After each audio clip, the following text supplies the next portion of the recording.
hey, good day.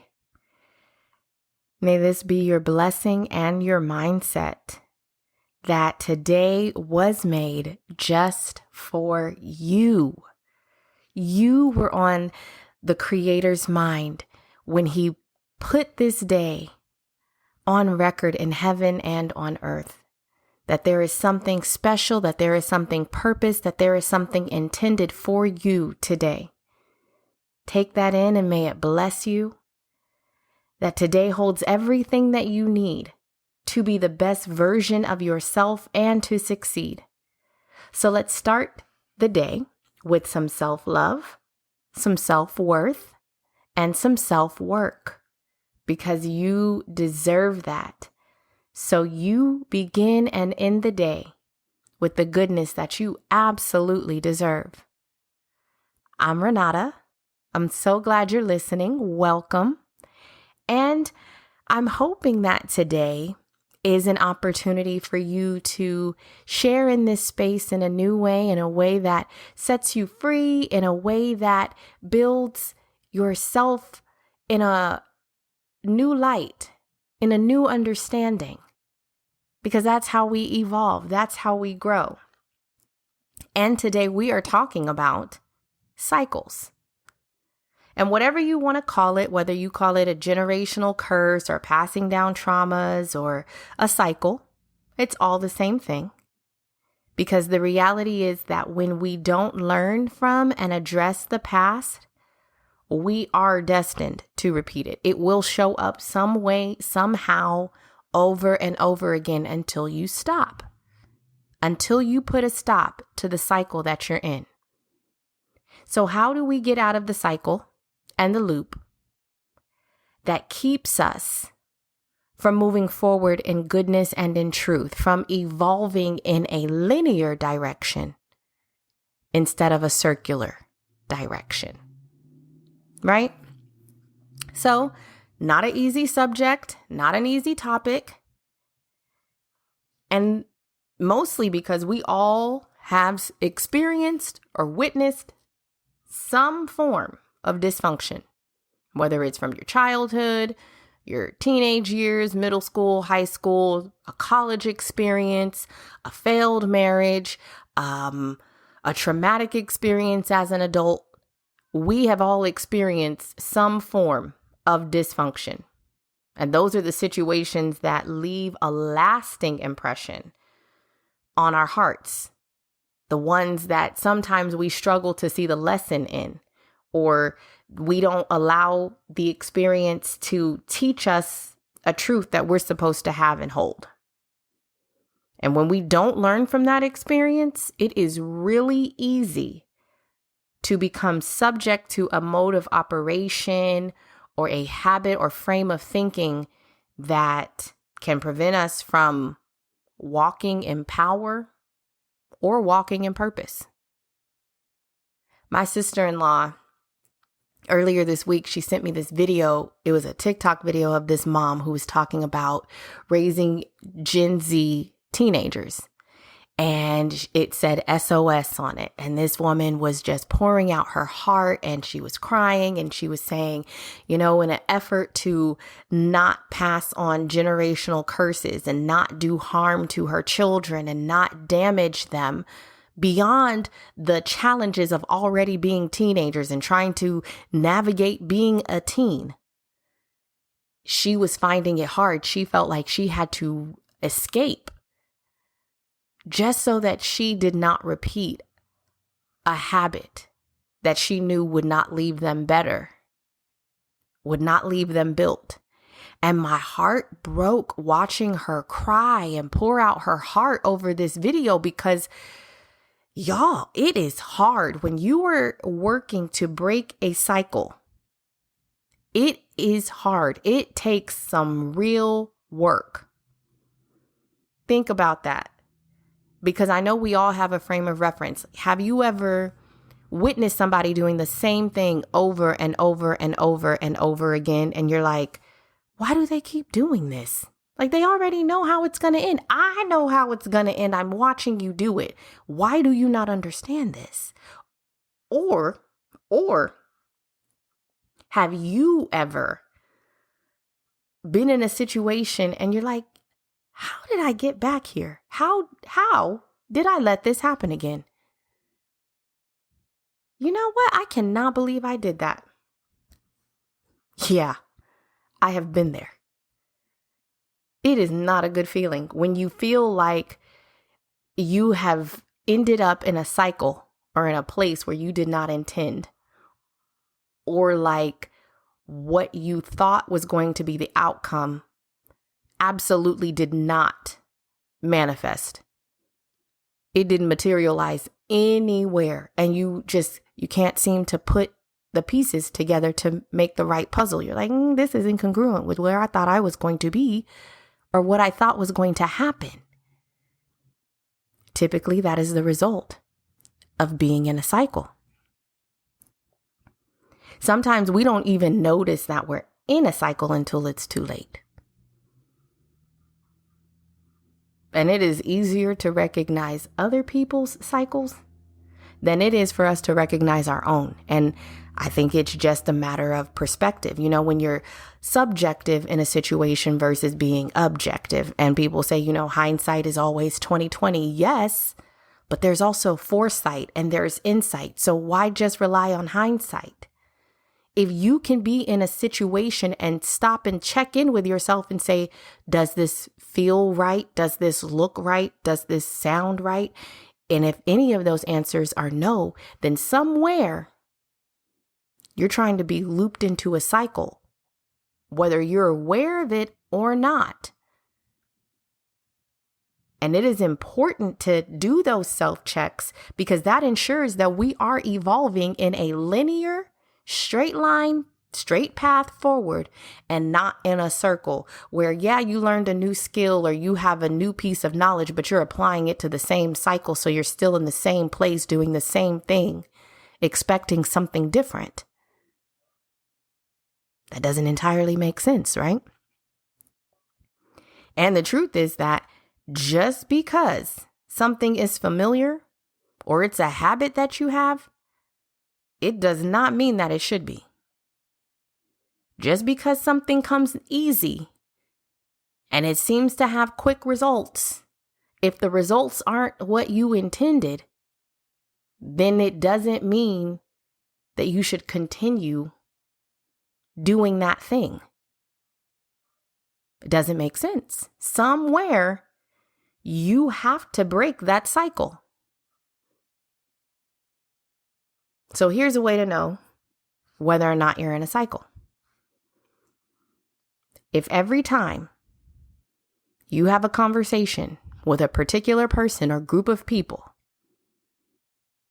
and that conversation ends with shouting, yelling, cursing, name calling, or you feel worse after that conversation than you felt before you started it, you're in a cycle. If every relationship that you choose with a person of romantic involvement, if every relationship ends the same way, with you feeling like you gave more than what you received, or like you are not worthy or valuable, or you keep losing more and more understanding of who you are or what your worth is, you're in a cycle.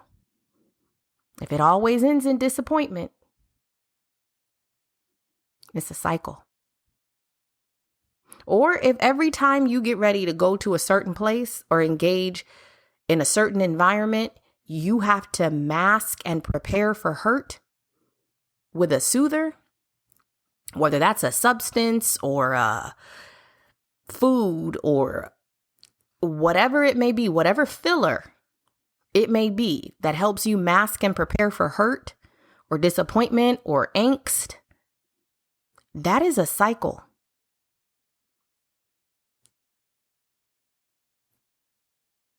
I know.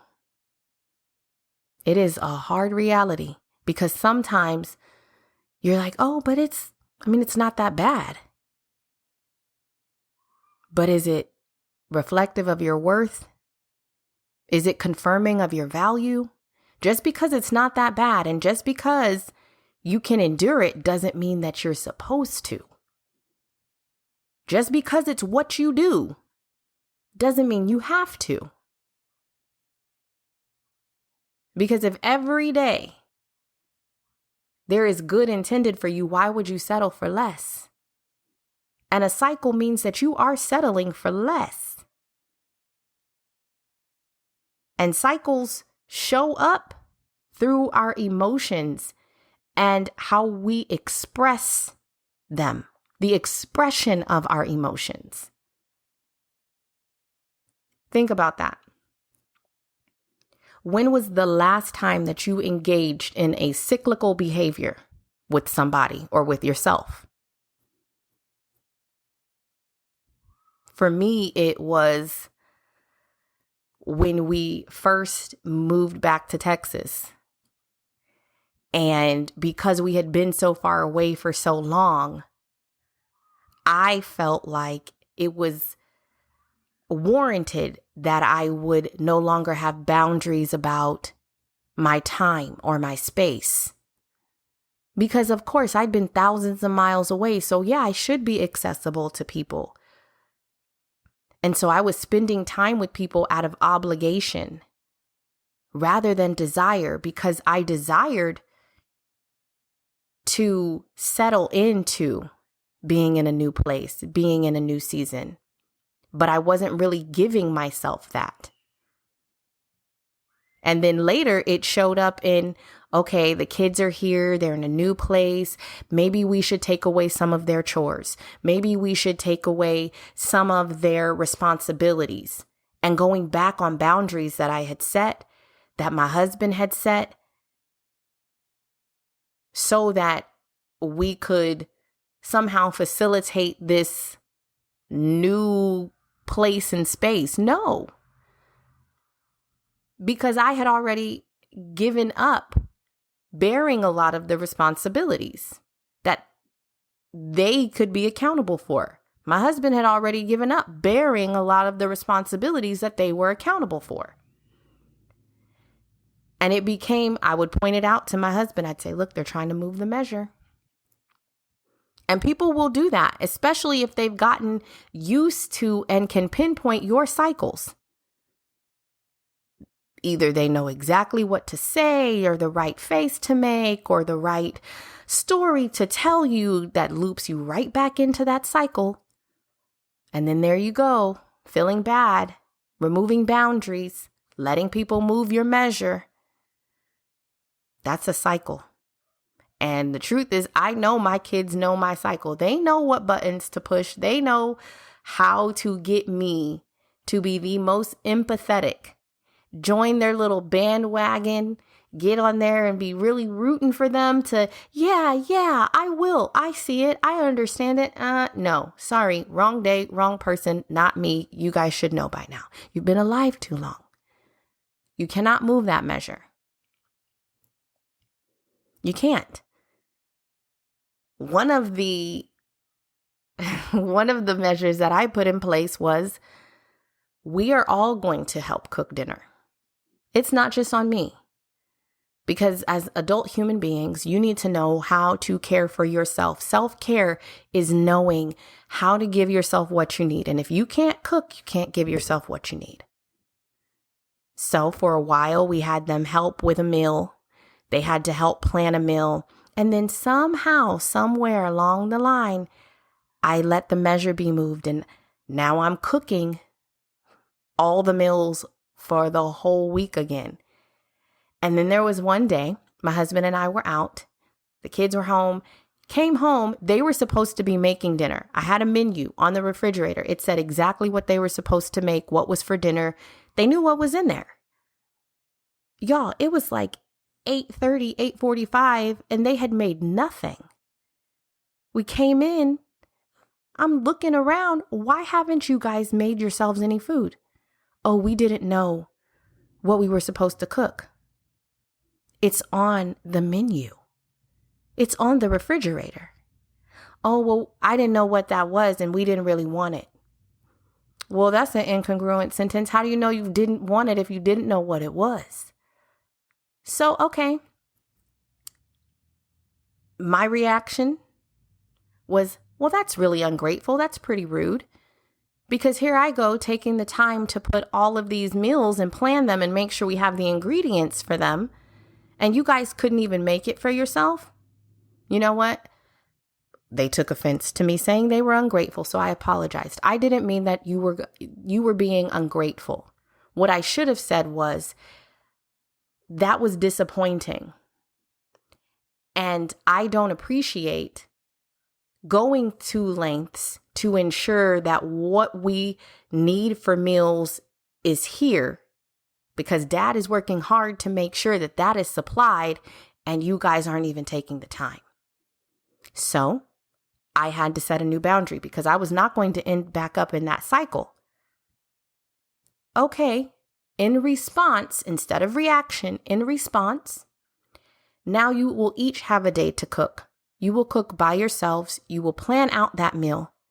And you will go grocery shopping for those ingredients by yourself, because now you need to understand that there is time and intention and purpose that goes into giving yourself what you need. And that's the new boundary. Instantly took me out of that cycle. Removed any emotion from the situation because I rerouted it back in truth. You need to know how to give yourself what you need. This is a life skill that you need.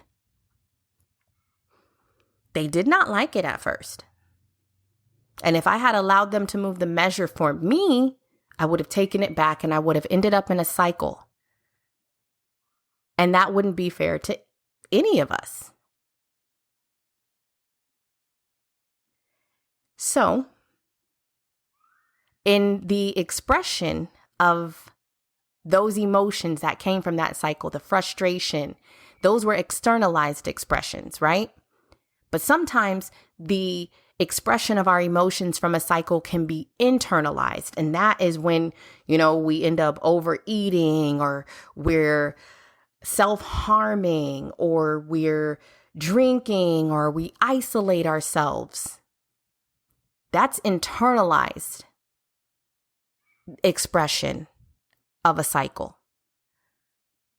And whether it's internalized or externalized expression, if you don't get to seeing and stopping that cycle, you can end up feeling lost and losing your sense and vision of yourself. And we all deserve better than that. Getting out of a cycle requires both work and intention. It is not easy, but it is possible. And to get out of a cycle, it requires, one, that you recognize the signs. What is happening? Let me take stock. Okay, I've seen this before. When people start using this coded language, or they start using these words, or they start crying, or they start making excuses, or they use language that's supposed to incite sympathy so that you allow them to move a measure. That's a sign. Pay attention to the signs.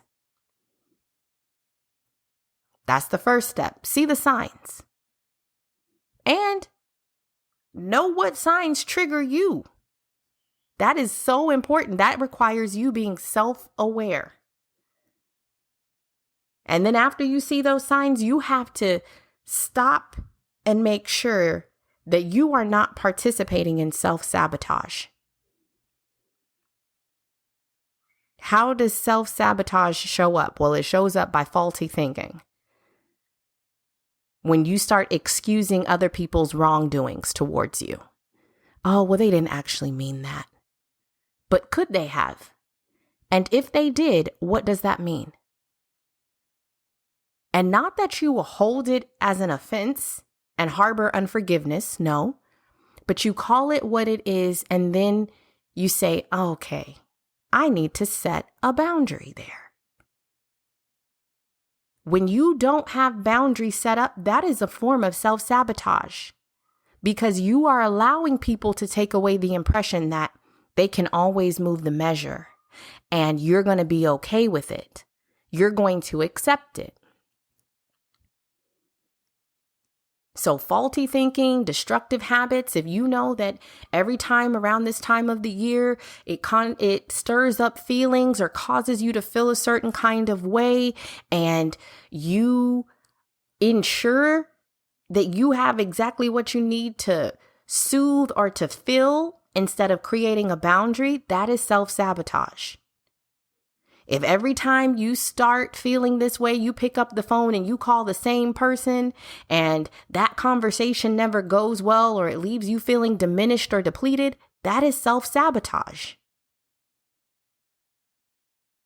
Or if when you're feeling frustrated, you go out and you buy a bunch of stuff that you know you don't need because you're impulse buying, or you're allowing a shopping addiction to pacify how you are feeling, that is self-sabotage.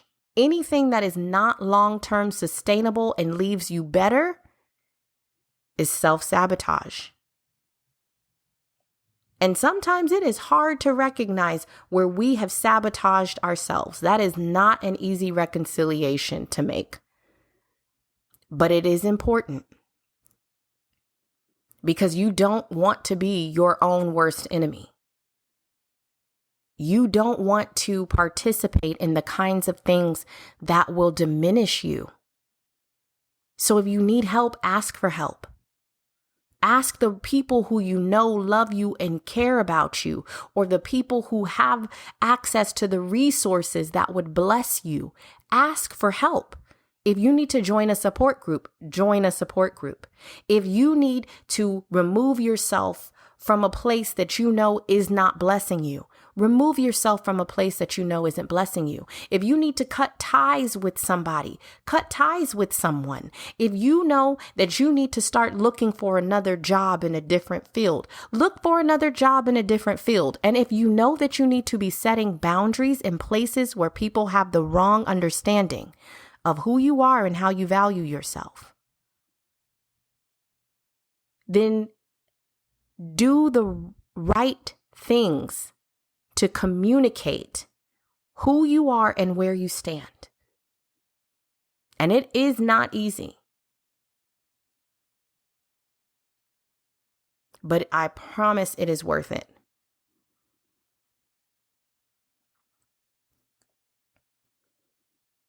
And after you stop to make sure that you're not sabotaging yourself, that is then when we have to check and make sure that we're not settling. Because if you're settling, it means that where you are choosing to be planted, where you are choosing to stand right now, either does not reflect your values, or it leaves you without your needs being met, or somehow you're depleting yourself, depriving yourself of what you know is best for this season.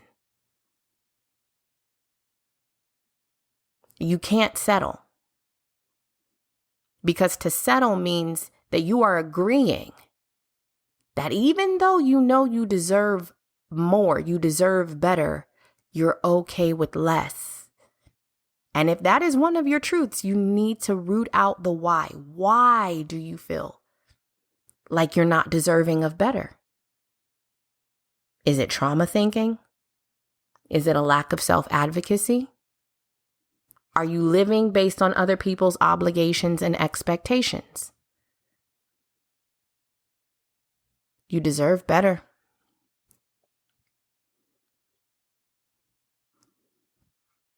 You deserve better. And to stop a cycle is to change your life for the better forever. Because I was molested as a child, I was determined, and I communicated with my husband, I am determined that our children will not experience that. So we established parameters and boundaries around One, teaching our children to advocate for themselves. You don't have to hug anybody that you're not comfortable with.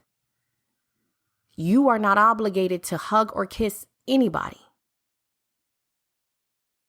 We will be the ones to take you to the restroom when we're outside of the house.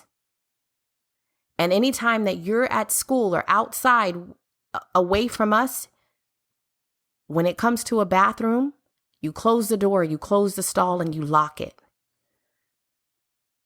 Nobody deserves to have access to you. And you are not required to give anybody anything. These were real moments and conversations that we had with our children. And we didn't do sleepovers with family or friends. Now, we may have done things together with other families where we were still present, but we knew in order to break that cycle, we had to see the signs. We had to make sure that we were not allowing self-sabotage or the expectation of others to become our motivation for raising our kids. And we could not settle. We could not allow familiarity to condition our thinking or where we chose to stay. Because our kids deserved better and we deserve better. You deserve to be whole. You deserve to be free. And so do the people around you. If you know that alcoholism, if you know that substance abuse, if you know that any form of addiction is a cycle that you can see repeated in your family, see the signs. And then determine, are you contributing through self-sabotage? Is there something that you are doing that is allowing this to continue? And if it is, you need to figure out the why. Why do I not believe that I deserve better? And it doesn't matter if it's overeating. It doesn't matter if it's not eating. It doesn't matter what the cycle is. You deserve better. You deserve to be whole and free. And once you go through those steps of seeing the signs and then stopping the self-sabotage and ensuring that you're not settling in a place that you're not supposed to be, then you can resolve, relinquish, and release. Resolve says, you know what? I'm not going to do this anymore. I know that I deserve better. And because I deserve better and because I am worthy of better, I am choosing to remove myself from this cycle. I will not be a perpetrator of my own destruction. I will not be a perpetrator of the destruction of anybody else. That is my resolve. And that can be with anybody and anything. If it's an unhealthy family relationship, if it's an unhealthy friendship, if it's a codependent existence that you have formed with another person, you have to resolve that you are not going to engage with them that way anymore. Because you know your worth and you know you're deserving of better. So for me, one of the realest ones, and this was a real struggle. So about, I think it was like 2018, 2019, I didn't necessarily learn, I remembered because I spent a lot of time cooking with my aunt as a child. And she taught me how to make all foods, always do all things in the kitchen. Man, I love her. I miss her so much, but she changed my life because she was the one that inspired my passion for making food. And I remembered how to make biscuits, homemade biscuits, y'all. And my husband and the kids loved them. When I say loved them, I mean, it was a request at least twice a week, sometimes 3 to 4 times a week for me to make biscuits. And I could make biscuits all kinds of ways. I can make sweet biscuits, savory biscuits. I could make dessert style biscuits. I could make breakfast style. It was a whole thing. I learned how to turn biscuits into literally 20 different foods. And they were so good. They were buttery, they were soft, they were flaky just right. They had the right crisp on the bottom where the bottom of the biscuit touches the pan and cooks. They were so good. And I had it down to a science. I could almost do it on autopilot. And I did this for a good, I would say at least 4 months. For a good 4 months, I was a biscuit making woman. And then one day I looked in the mirror and I had gained so much weight. The kids had gained weight in their little faces. My husband was gaining weight. And I said, oh my gosh, what have I done? What have I done to us? Just because it's good to you does not mean it's good for you. Just because it's comfortable doesn't make it right. They were delicious, but obviously they were taking a toll on our bodies. So I told my husband, I said, look, I can't make biscuits anymore. He was a little offended, just a little bit. My children were offended, and they could not believe that I was not going to honor their requests. And every day for about a good week, there was a comment about making biscuits or how they could not believe that I wasn't going to make them biscuits. There was a request for a biscuit dessert or a biscuit meal. And I had to keep reminding them, I'm not making biscuits. If you want biscuits, you can go to a restaurant and you can get some biscuits. It's not the same. Well, then you don't really want biscuits anyway. Because I'm not making them. And to this day, I think I've only made biscuits twice in like 4 years. Because I had to resolve in my mind, this is not okay. This is not healthy. This is not long-term sustainable. This is not going to end in blessing. There is something destructive about doing this thing this way. And I would ask them, if you want it for your birthday, I will make it for you for your birthday. I had to set boundaries in place. And that's part of relinquishing. When you relinquish, you set a boundary. When you relinquish and release that thing, this is not my thing. I will not participate in this. I have resolved and I am releasing it. I will not participate in this thing this way. You have to set a boundary. You have to.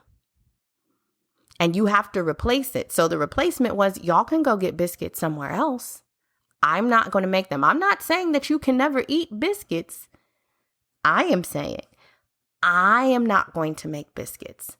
That's like when someone says, oh, well, if you love me, you'll do such and such and such. No, that's not true, because my love shows up for you by doing these things for you. Just because I don't do this doesn't mean I don't love you. Just because I'm not going to do this doesn't mean I'm not supporting you. You have to release yourself from obligation and expectation. You have to relinquish that. It is not yours. Because you resolved that you were not going to participate in a cycle that was not going to leave you better, and it wasn't going to leave other people better. And then you have to replace it. You have to replace old habits. You have to replace old thinking with new habits and new doings. You have to do different. And what the different thing that you're doing, whatever it is, it has to be rooted in truth. It has to be. And you have to remind yourself, the replacement of that old thinking with new thinking Remind yourself, keep it on repeat. I deserve to be whole. I deserve to be free. I deserve to have good. When it gets challenging, remind yourself of what you know you deserve, because your replacement has to be rooted in truth.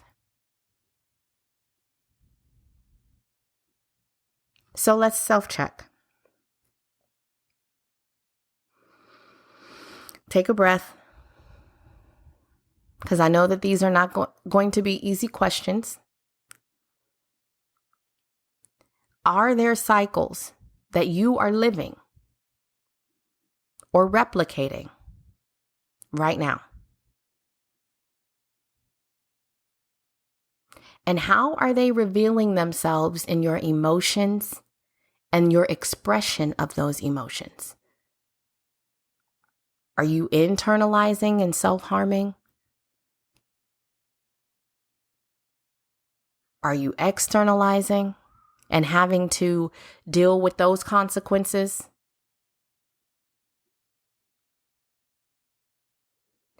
Have you taken the time to see and ensure that you are not sabotaging yourself? Or that you're not settling for places and spaces where you were not meant to be?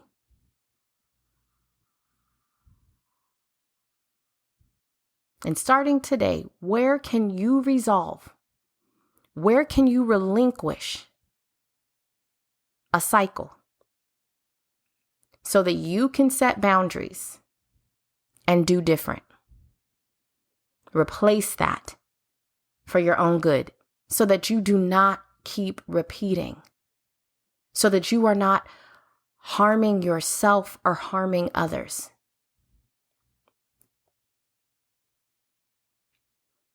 Breaking cycles changes your life forever. And it is not easy to do. But when you do it, there is such a sense of peace and pride and wholeness that comes from being free of what was meant to destroy you, because cycles bind and they destroy. And you deserve better than that. You were meant by the Lord God of love and truth and light to be free. He intended for you to know the truth and to be free. You shall know the truth, and the truth shall set you free. That is why we are told in Isaiah 61:1 and Luke 4:18 that the Lord God intends for you to be set free from what holds you captive. And a cycle holds you captive.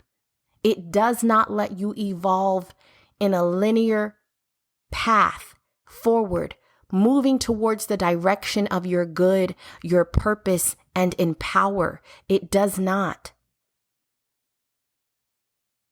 But when you decide that you're going to see the signs, that you're not going to participate in self-sabotage, and that you're not going to settle where you were not meant to be. No, you're going to resolve, you're going to relinquish, you're going to release and replace those things, that cycle. You're going to step out of it. You're going to break that cycle so that you have the opportunity to be free and to be whole. That's when things get good, y'all. You deserve goodness. You deserve wholeness. And I am so proud of you today for setting aside this time to allow yourself to see that, to have that, to hold that as truth so that you can be forever changed. So make your moments matter today and give yourself the goodness that you deserve to live in the light of truth. Do not forget to take into tomorrow the lessons of today. Be gracious, be patient, and be loving to yourself. You got this. You're doing an amazing job. And the fact that you are even here right now means you see it. I am so proud of you. May the peace of Yah be yours. We'll talk soon. Enjoy your day. Bye, y'all.